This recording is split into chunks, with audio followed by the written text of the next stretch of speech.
The next one is ghiba, backbiting. As an ummah, we have to stop doing this. We have to stop backbiting.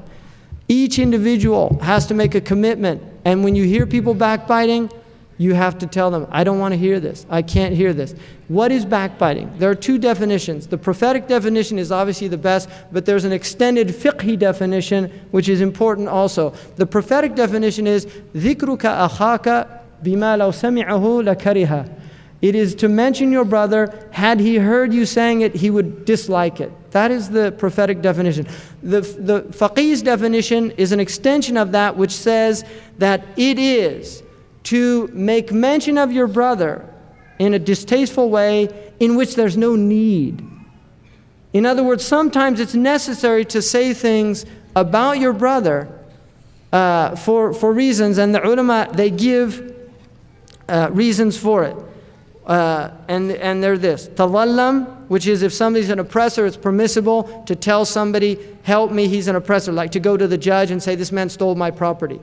He wouldn't like to hear that, but it's permissible in that position.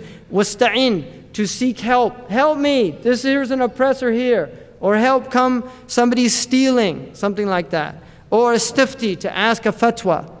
So if you go to a faqih and say, my husband does this, this, and this. Like Hind, the wife of Abu Sufyan, went to the Messenger of Allah and said, Inna Aba Sufyan rajulun shahihun. He's a miserly man. If Abu Sufyan heard that, he'd be really upset. But she was telling him because she wanted a fatwa about whether she could take his money without his permission. So it's permissible in that case. Hadir, to warn people about somebody. Like if you've had a transaction with somebody and he's done wrong things, and somebody comes to you and says, Ya akhi, you used to be in business with that person. I was thinking about going in business. What do you say? And you say, don't go in business with him. I had a bad experience. That is not ghiba, that's nasiha. The ulama make a condition, and that is that you don't add anything onto it that's not necessary. So you don't say, and by the way, he beats his wife, and by the way, he drinks, and by the way, right? You just leave it to what he needs to know about it, right? Seriously, and it's a temptation. Because if somebody did something wrong to you, and this is a proof of what Sidi Muhammad Sharif was saying in his talk, it's a proof of that you only tell people what they need to know. Look at Ibn Umar radiallahu anhu. When he divorced his wife, one man came to him and said, why did you divorce your wife? And he said, I don't want to make ghiba. Because obviously there was something that was displeasurable. And then he said, he asked him, do you think I should marry her? Like he asked him, something like that. And he said, he asked him what her mu'ashara was like. And he said, I'm no longer married to her, so I have no right to tell you anything about her personal life.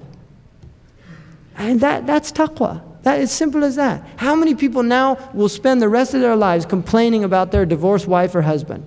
To everybody that'll give them an ear. 20 years I put up with that man. I used to bring him tea, and he'd say, it's not hot enough. I used to make him food, and he'd say, where'd you learn how to cook? Really, how many? There's a lot of people like that. And then there's men like that. That woman, all she did was scream at me. 10 years I put up with that. Finally, I got rid of her. Right? Why are you telling people that? She's a Muslim. Really, we have to shut up. This is taqwa, that's it. This is what this deen's about. It's not a game. Because Yawm al-Qiyamah, suddenly we're all going to say, Ya waylana, Ya hasrata.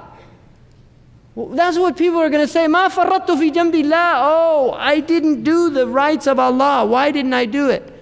Ya laytani lam attakhidh fulana khalila. Oh, I wish I didn't spend time with this shaitan. That's what people are going to say. These are real expressions in the Qur'an that people will say.